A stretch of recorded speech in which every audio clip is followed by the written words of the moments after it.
Семејствата на загинатите во трагедијата во Пулс денеска го одржаа 33-тиот марш за ангелите. Од денешниот марш порачаа дека дополнително загрижува фактот што службеници на Министерството за внатрешни работи кои се осомничени во конкретниот предмет и понатаму се наоѓаат на слобода и се движат меѓу граѓаните без јавно познати мерки на предпазлива суспензија или друга форма на институционална одговорност. Загрижува фактот што службеници на Министерството за внатрешни работи кои се осомничени во конкретниот предмет и понатаму се наоѓаат на слобода и се движат меѓу граѓаните без јасно познати мерки на предпазливост, суспензија или друга форма на институционална одговорност. Потсетуваме дека службениците на МВР согласно закон имаат зголемена одговорност поради природата на нивната функција, овластувањата што им се доверени и довербата што им ја укажуваат граѓаните.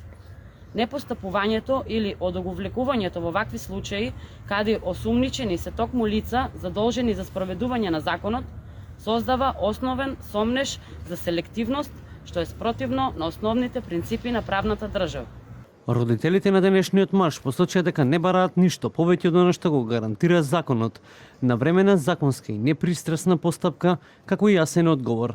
Нагласуваме дека не бараме ништо повеќе од она што го гарантира законот, навремена законска и непристрасна постапка како јасен одговор за статусот на обвинителниот акт, причините за пробивање на рокот утврден до 12.12.2025 и мерките што се преземени или ќе се преземат во однос на осомничените службеници на МВР.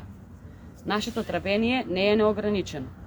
Во отсуство на итен и јасен одговор, ќе бидеме принудени да ги искористиме сите законски и јавни механизми за заштита на правдата и јавниот интерес.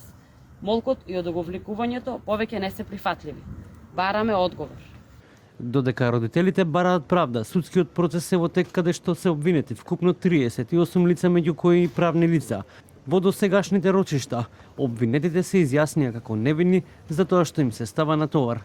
Следното рочиште треба да продолжи со воведни говори на одбраната на Александар Нацев, правните лица Агенција Рубикон Security, како и МММ Кафе Дојо Кочани.